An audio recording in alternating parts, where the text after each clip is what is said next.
If you're an Orthodox Jew, every day, 3 times a day, you recite the Amidah prayer.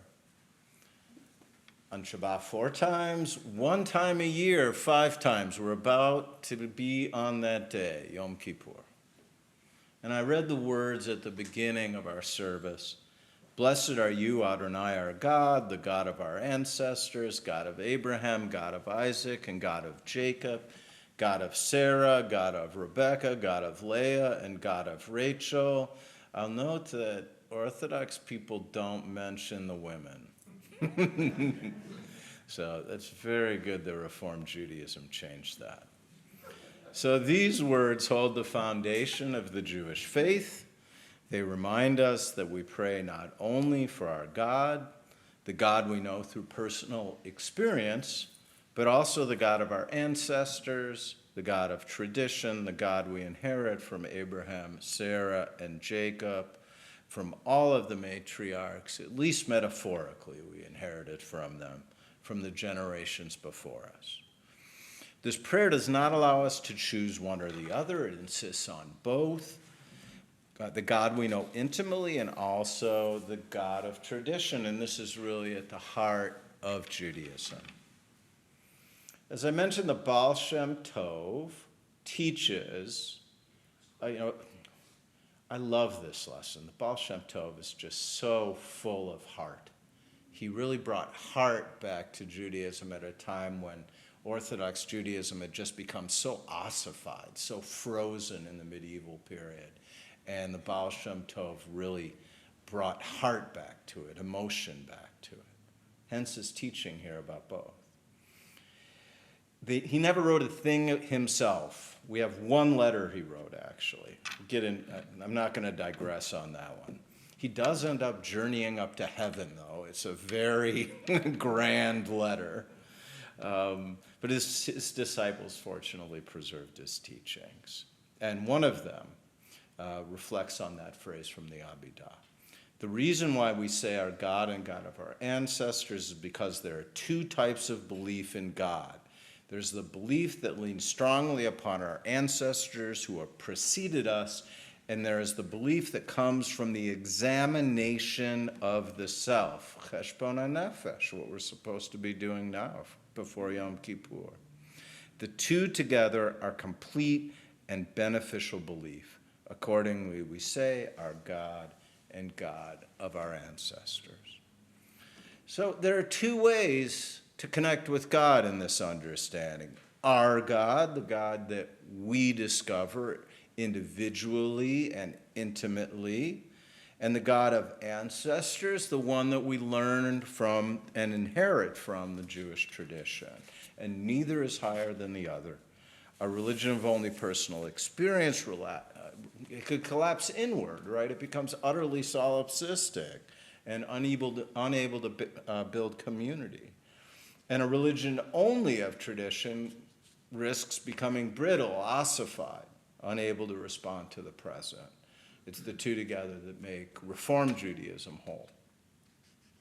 So there's a danger that goes along with just our God. It's really a danger that goes along with both. The danger of our God is what might feel powerful to one person may end up lacking stability because it's not based on community. So without common words and rituals and prayer, each of us would only pray to a private God. Faith would become self-indulgent, only serving the individual ego. And the Baal Shem Tov knew that ecstatic moments of prayer are meaningful. He was a big dancer. Ecstatic prayer was meaningful. But without tradition, they fade, like sparks that flare brightly for a moment and then disappear. The danger of only the God of our ancestors is that it becomes stable and lifeless. There have been times when I compare the Reform and Orthodox Judaism this way. Our risk as Reform Jews is that we don't really have any tradition whatsoever left. And the risk of Orthodox Judaism is it becomes completely lifeless. Of course, that's an oversimplification. The risk is in both, as I'm mentioning, but there's, it is focused on the two different traditions. There's the risk that Orthodox Judaism become a museum, essentially, right? It's just preserving something that's not really alive and vital today. And it's the tension between these two that gives Judaism its strength. Judaism is not neat, it's not clean, it doesn't resolve contradictions. I often just say to converts, if you want a specific answer, you're in the wrong room when they come looking for conversion. So we say both our God and God of our ancestors. We pray to the God revealed to Abraham and Sarah, and also to the God we encounter in our own lives. And that tension is what really keeps Judaism vital and alive, both personal encounter and also having it framed in tradition. So some examples of how this plays out.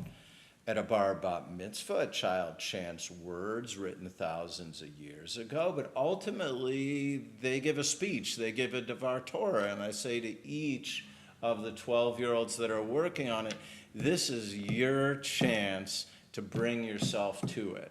And you should write this the way you talk to your friends, not like an anonymous essay that you write at school. This is the chance to really share who you are. On Shabbat, we light candles, or at least usually we do.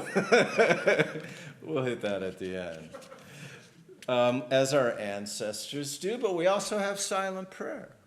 We have that a moment of silent meditation often. In grief, we recite the Kaddish, which is a very old prayer, but the names and the memories that we say are absolutely uniquely our own. And this balance is why Judaism has ultimately survived and thrived through a lot of tragedy and a lot of change. We always held both. We carry the Torah. We recite the same prayers. We honor the past. But at the same time, we make all those things vital for this moment. It's a covenant. It's an agreement. It's not a contract that's frozen in time. A living relationship, as agreements are. Marriage changes all the time. I often say that to people in my premarital counseling. And any agreements you're making right now with each other, you better realize that that's flexible if you want this thing to last. So the Amidah's words reflect something deeper about God. God is both near and far, both intimate, one who knows our hearts, and one that's transcendent, one who is indescribable. And if we pray only to the God that's close to us, then it becomes too small. If we only pray to this indescribable God, it becomes too distant. I mean, how do you wrap your head around that? But when we hold both together, then God really becomes real, personal, and eternal. So we're standing here in the days of awe. We're in the month of Elul. We're about to have Rosh Hashanah, 10 days, and then Yom Kippur. So how do we honor tradition without freezing it? And how do we embrace personal experience without losing community? In other words, to return to my opening words, how do we hold together our God and the God of our ancestors? And the answer is not simple. It requires humility on both parts. Humility when facing the tradition of the past, and not just throwing it all out, but realizing that some of it, even if we have to change it for our community, that the tradition is very worthwhile. And it also requires humility when facing ourselves. We're not the whole world. We need community. And ultimately, there's this balance between innovation and conservation, and that is where the essential is found. So this is our task. It's the work of Jewish life. So the Amidah brings us with us this paradox that I mentioned, It tells us before we ask anything that our faith must hold both personal experience and tradition. The God we know and the God of our ancestors knew. A faith only of tradition cannot change. Together, the two together create something strong, resilient, and alive. And that's really what we're trying to do here at New Reformed Temple. Reformed Judaism is about informed choice. There's the informed part. We need to know what the past says, what the tradition says, but then choice.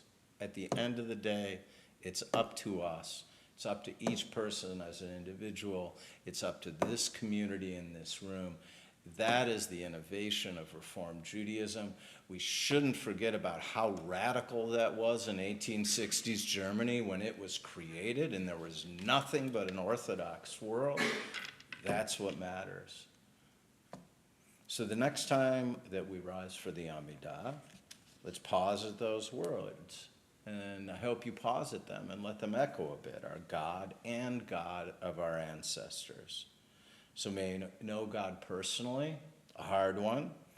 May you know God through tradition, another hard one. And may the two together carry you and all of us forward to a future of faith and community. Cain v'yehi ratzon, may it be God's will.